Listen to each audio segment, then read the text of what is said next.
नमस्कार मित्रांनो, मागील व्हिडिओमध्ये आपण त्रिकोणांचे त्यांच्या बाजूंच्या लांबीवरून असणारे प्रकार पाहिले।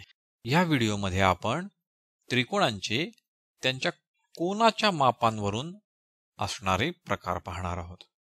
पण त्यापूर्वी आपण कोनांचे प्रकार जे आपण पूर्वी शिकलेलो आहेत त्याची थोडीशी उजळणी करूयात। आपण पाहिले होते कोनांचे प्रकार लघुकोन।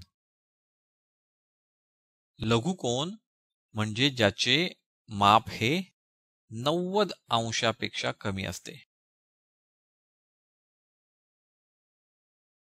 आपण नंतर पाहिला विशाल कोन, आणि विशाल कोन आपल्याला माहिती आहे तो 90 अंशापेक्षा मोठा असतो परंतु 180 अंशापेक्षा छोटा असतो।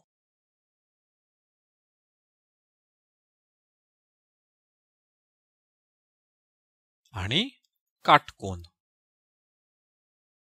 काटकोन हा बरोबर 90 अंश इतक्या मापाचा असतो। आता आपण या तीन कोनांच्या मापांची माहिती जी आपल्याला आहे त्याचा वापर करून त्रिकोणाचे कोनांच्या मापावर आधारित प्रकार पाहणार आहोत।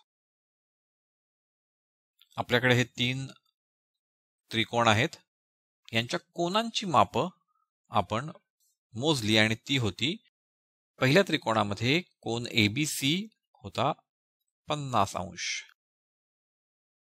कोन BCA होता 60 अंशाचा, तर CAB होता 70 अंशाचा।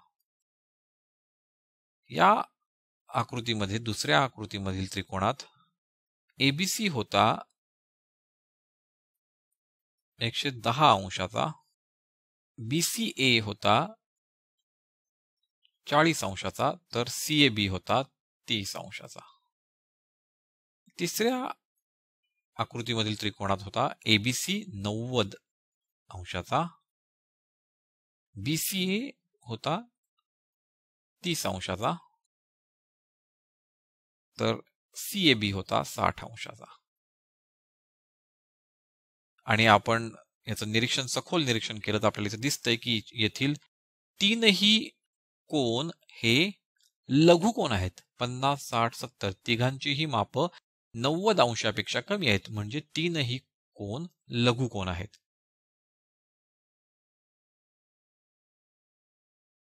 आणि जेव्हा त्रिकोणातील तीनही कोन लघुकोन असतात तेव्हा त्याला लघुकोन त्रिकोण असे म्हणतात।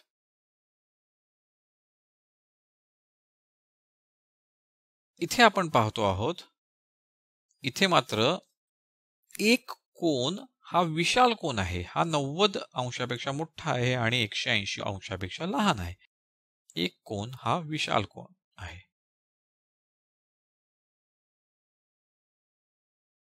आणि ज्या त्रिकोणातील एक कोन विशाल कोन असतो त्या त्रिकोणाला विशाल कोन त्रिकोण असे म्हणतात।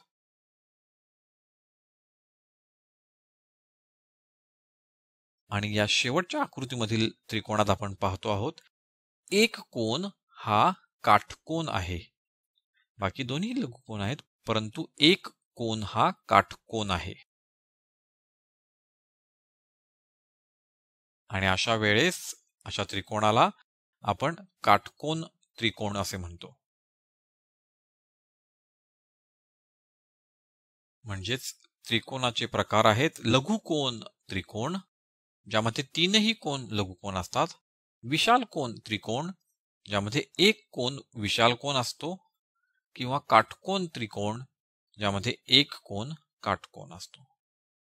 याच्यातून एक गंमत दिसते की आपल्याला इथे एक विशाल कोन आहे परंतु राहिलेले दोन लघुकोन आहेत, इथे एक काटकोन आहे परंतु राहिलेले दोन पुन्हा लघुकोनच आहेत। आणि म्हणजे जर आपण असं म्हटलं तर काही वावगं ठरणार नाही की यामध्ये एक कोन लघुकोन आहे, राहिलेले दोन लघुकोन असतातच।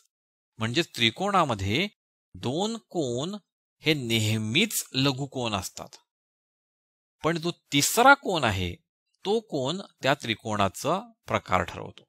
जर तिसरा कोन सुद्धा लघुकोन असेल तर तो लघुकोन त्रिकोण। जर तिसरा कोन विशाल कोन असेल तर तो विशाल कोन त्रिकोण, आणि जर तिसरा कोन काटकोन असेल तर तो काटकोन त्रिकोण. त्रिकोणाचा अजून एक गुणधर्म आहे, तो म्हणजे त्रिकोणामध्ये कधीही दोन विशाल कोन किंवा दोन काटकोन असूच शकत नाहीत. जास्तीत जास्त एक विशाल कोन किंवा एक काटकोन असू शकतो, दोन विशाल कोन किंवा दोन काटकोन असूच शकत नाहीत. जेव्हा आपण त्रिकोणाचे गुणधर्म पाहणार आहोत तेव्हा या गुणधर्माविषयी आपण सविस्तर चर्चा करूयात. त्रिकोण व त्रिकोणांचे गुणधर्म या धड्यावरील मराठी टू इंग्लिश शब्दकोश. त्रिकोण, ट्रायंगल, बहुभुजाकृती, पॉलिगॉन, समभुज त्रिकोण, इक्विलॅटरल ट्रायंगल, समद्विभुज त्रिकोण, आयसोसेलेस ट्रायंगल, विषमभुज त्रिकोण, स्केलेन ट्रायंगल, लघुकोन त्रिकोण, अॅक्यूट अँगल ट्रायंगल, विशाल कोन त्रिकोण, ऑब्च्युज अँगल ट्रायंगल, काटकोन त्रिकोण, राईट अँगल ट्रायंगल. आम्हाला खात्री आहे तुम्हाला हा व्हिडिओ आवडला असेलच. तर मग लाईक करा, सबस्क्राईब करा आणि तुमच्या मित्रांबरोबर शेअर सुद्धा करा. आमचे इतर व्हिडिओज पाहण्यासाठी खालील व्हिडिओ लिंक्सवर क्लिक करा.